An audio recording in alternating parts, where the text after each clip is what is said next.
You're watching Forget Being Cool. I'm ready. I'm ready.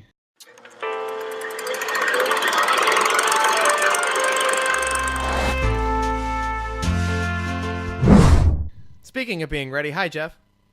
Hi, Dave. Hi. We watched a movie because movies are impactful. Oh, are you sure movies are impactful?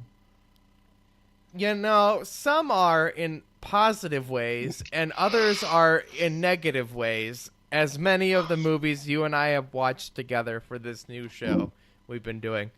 We're doing the top 100 movies of all time, and then the worst 100 movies of all time, right? Yeah, according to a poster that says we need to watch these movies. And I think a lot of the worst movies of all time, including Moonlight, hi Moonlight, are terrible.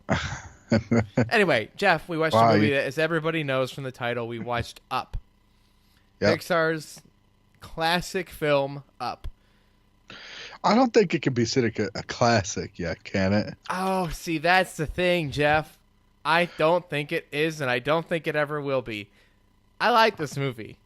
Let's clarify. I like this movie. Or how to destroy your emotions in about 5 minutes. Right. But other than that, there's a lot of dumb things going on in this movie. Dumb things? Dumb things. The plot doesn't really make sense. You don't think the plot makes sense? Child falls in love with a girl, and then, their lives go by, and he gets really old. But he was in love with this hero of his, this adventurer hero, right? Yeah.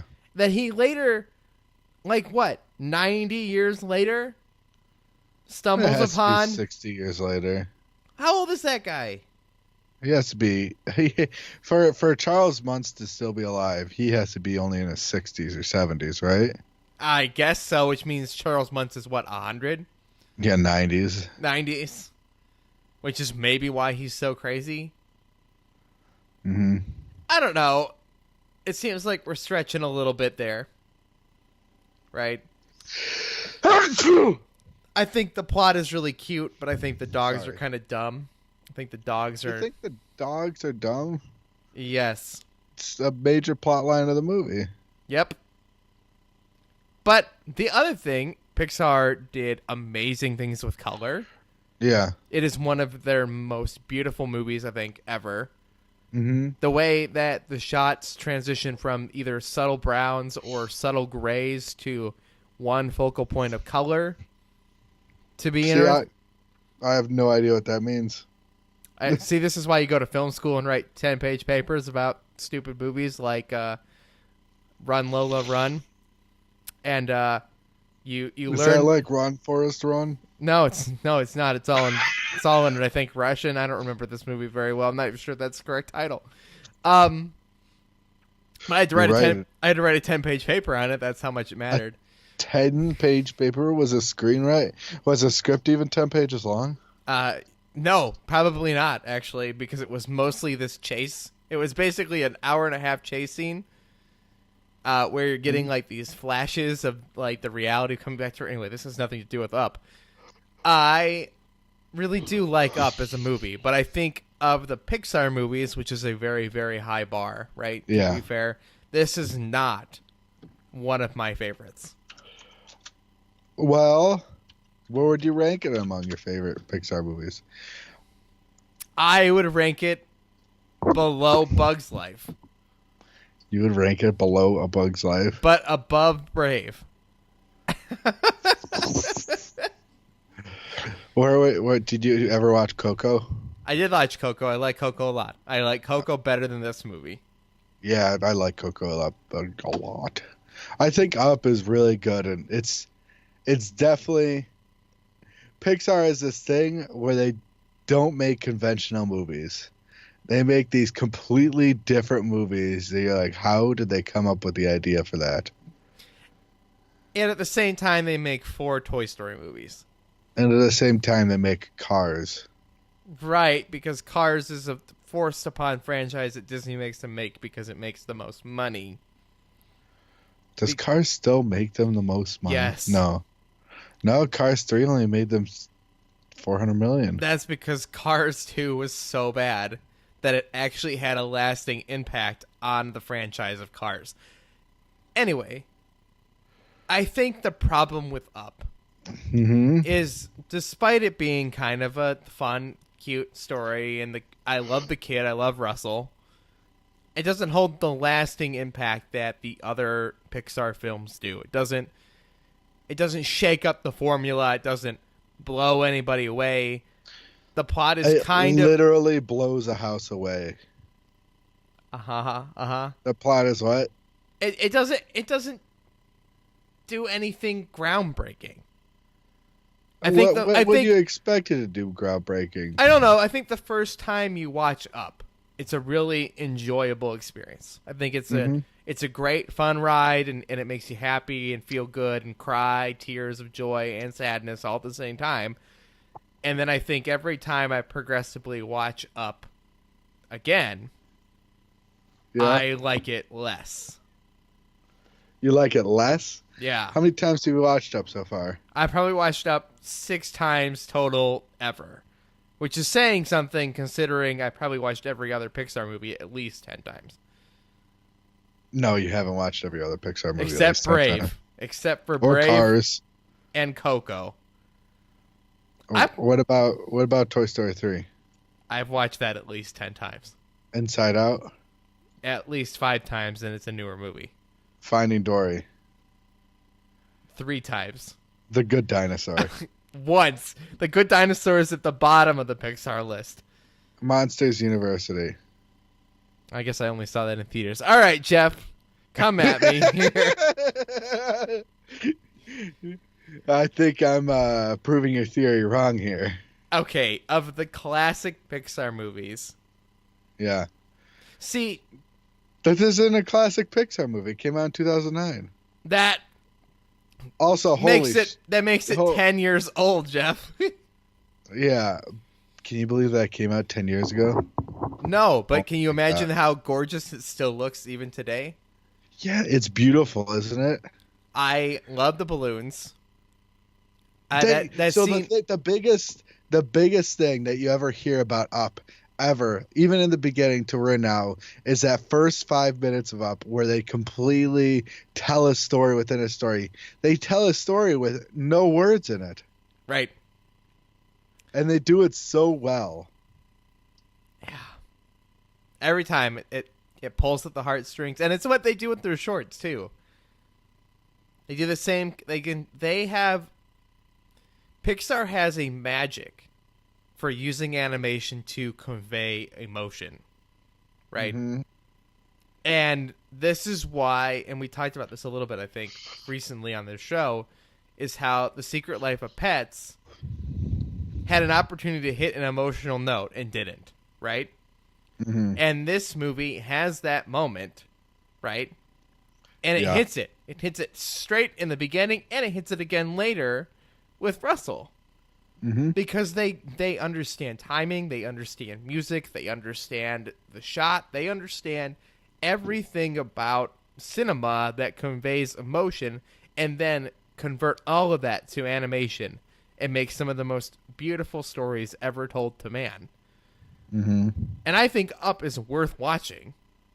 I just think of the caliber of the other stories. I think Up has a lot of filler that I don't think adds a ton to the story. Like, I also didn't know that if an elderly person like is declared a menace to society, they can force him out of his home. Like, what happens to his home then? the construction people get to knock it down. Unless he fills the chimney with balloons. Oh, yeah. And makes the thing float away. I want to try that. Yeah. We all want to try it, Jeff. How many balloons do you think that would take? A lot.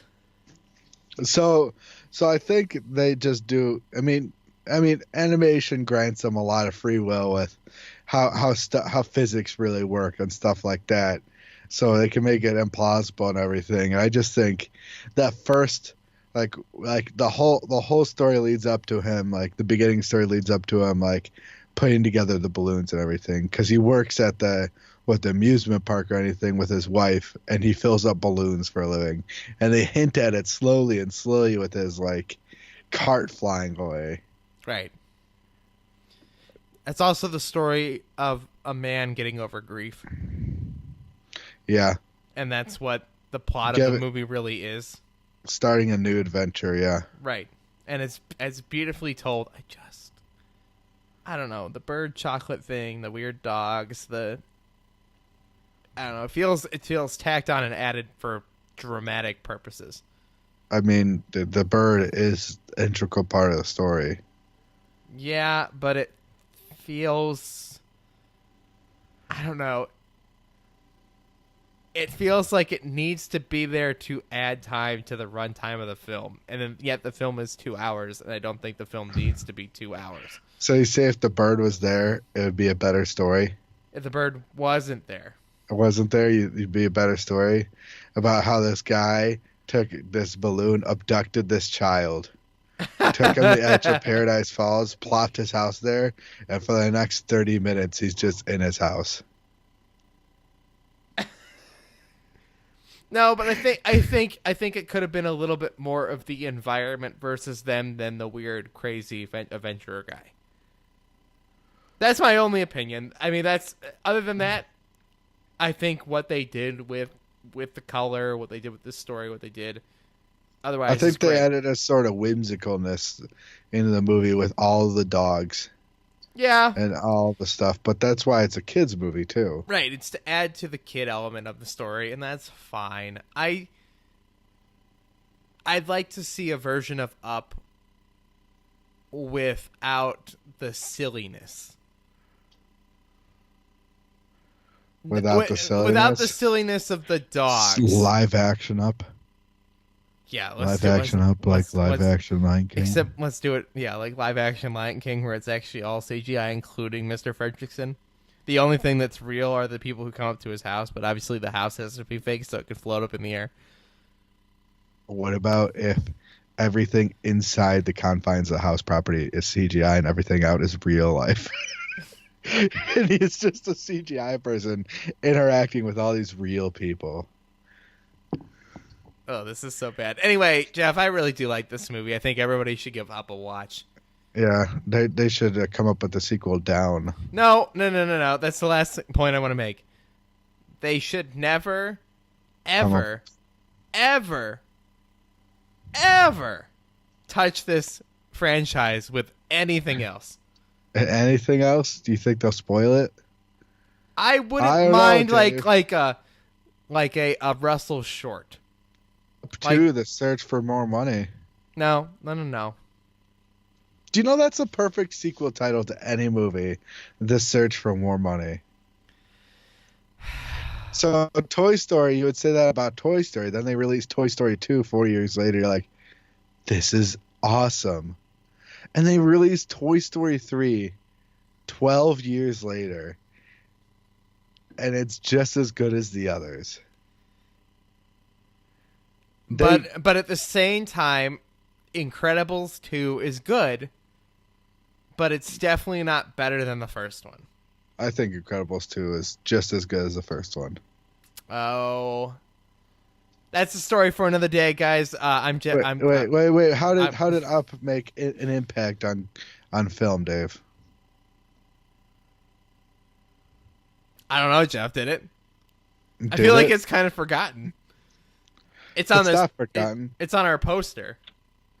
I think with the introduction of an intro like that has barely ever been done before in cinema, to where they incorporated like a kind of a short in the beginning of their movie, and it's shown that other movies can be adapted that way and just be as successful. I like that idea. Anyway, because that was the first time that's ever happened, and that's why it made such big waves in cinema, right? Yes. Although I think it mostly made huge waves because it was Pixar.